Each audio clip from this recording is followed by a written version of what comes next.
Hello and welcome. Today we're going to talk about starter farms. So you've just started out in your Minecraft world. You need to figure out what you need to do in order to survive.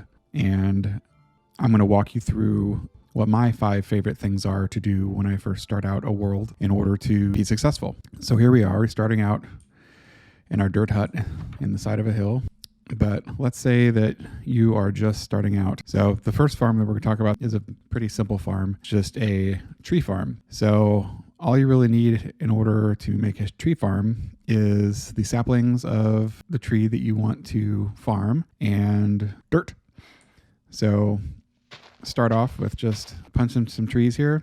It's like we just started out. So we'll just punch this tree and then the leaves will start to decay and some of them will drop saplings. The reason I chose oak here is that oak tends to provide the biggest amount of saplings from my experience anyways. But if you don't want to wait, you can just punch the leaves and the chances of getting a sapling isn't any less if you punch the leaves versus if you just let them decay. So the definition that I'm using for early game farms is anything that you can do before finding any significant resources, such as diamond or really have any good food sources.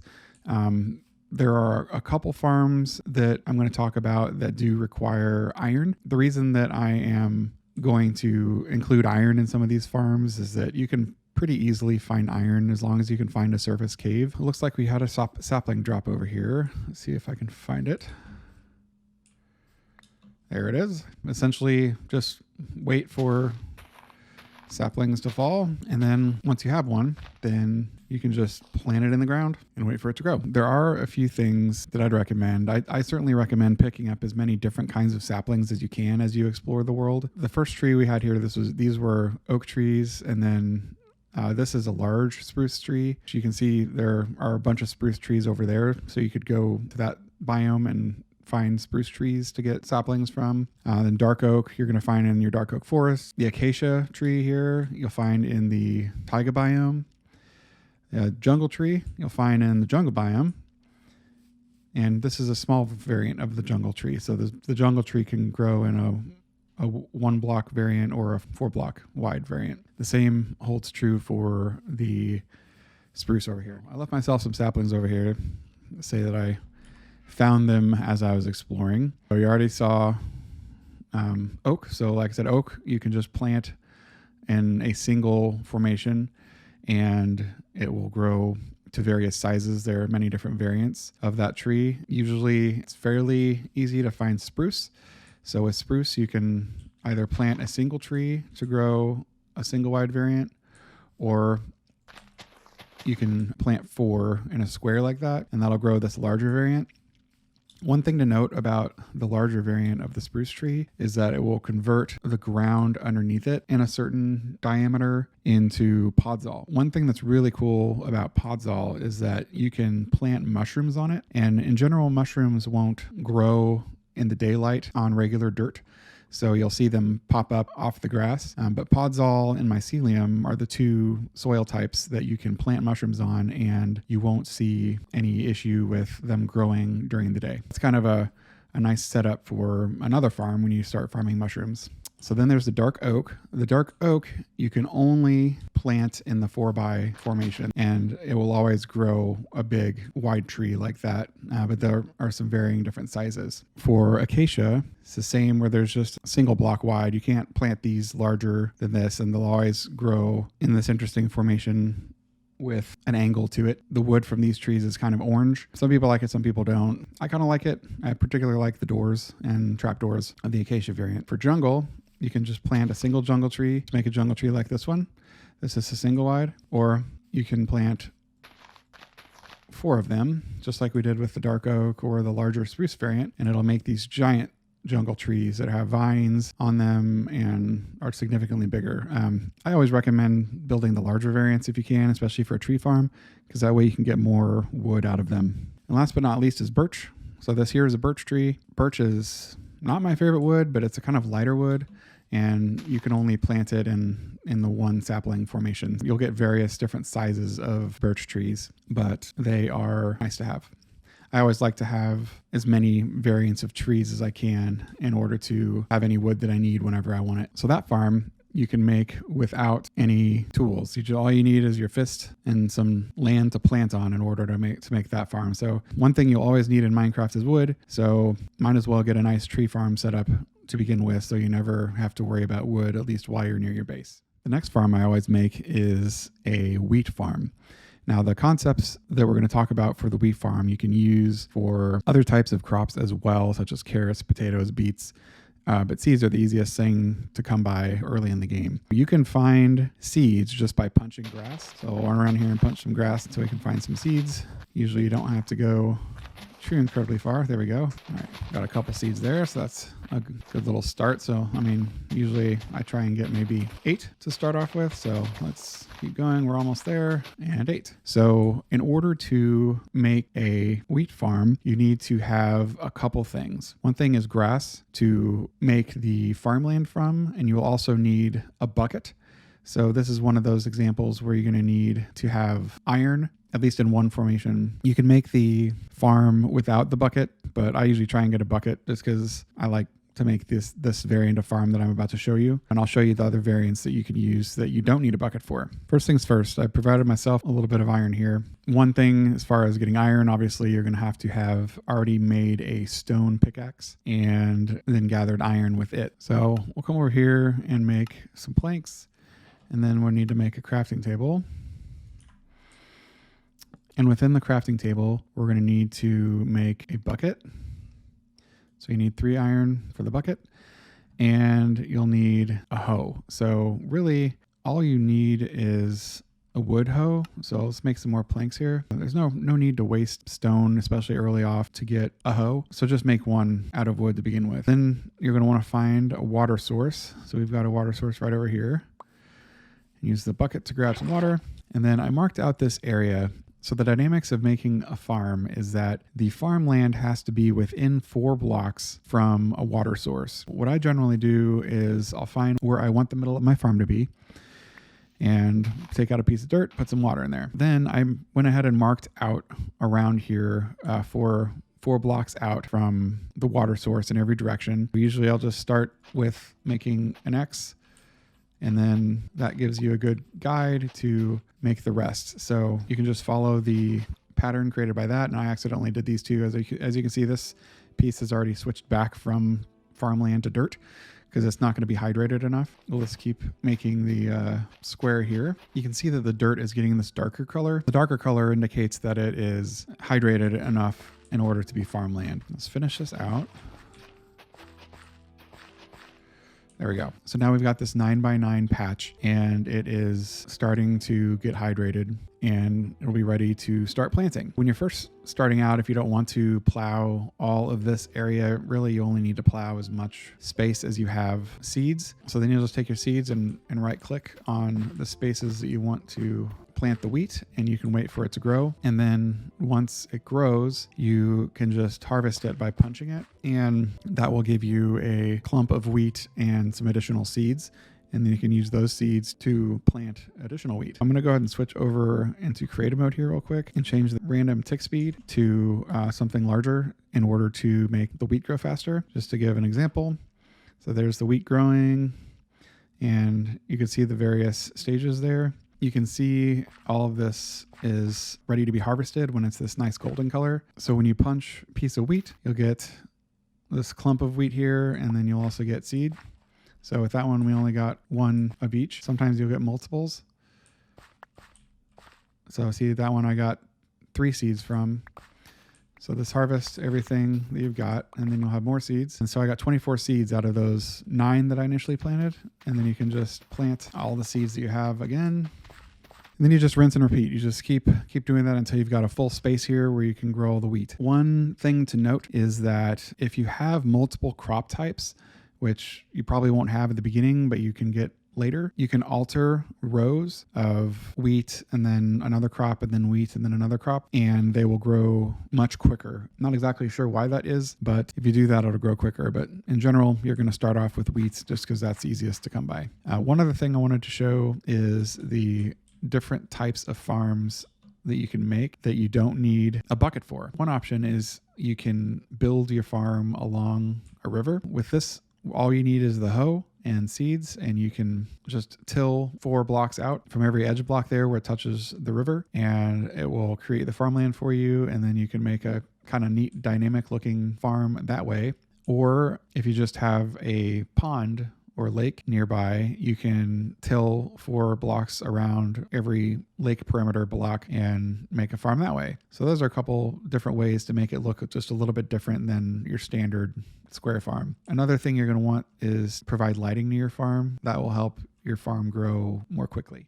The third farm is, I don't know if it's exactly a farm, but it's something that I definitely like to build once I've got a wheat farm, because I can get another resource from the abundance of seeds that you'll eventually have. Usually I'll make an automatic bone mealer, but I'll take the seeds that you get out of here or any other crop that you have that you don't want or that you have too much of, and you can just put it in to this machine and it will give you bone meal. What you need in order to create this machine are just 2 hoppers, a composter, and 2 chests. So I'll go ahead and put those in my inventory. And usually I'll put it kind of close to my wheat farm because before long you're going to have way more wheat than you need. Usually I'll start with just putting a chest down, and then you can crouch and put a hopper going into the back of that chest. And then you put a composter on top of that hopper, and then you put another hopper on top of that chest, and then you'll need to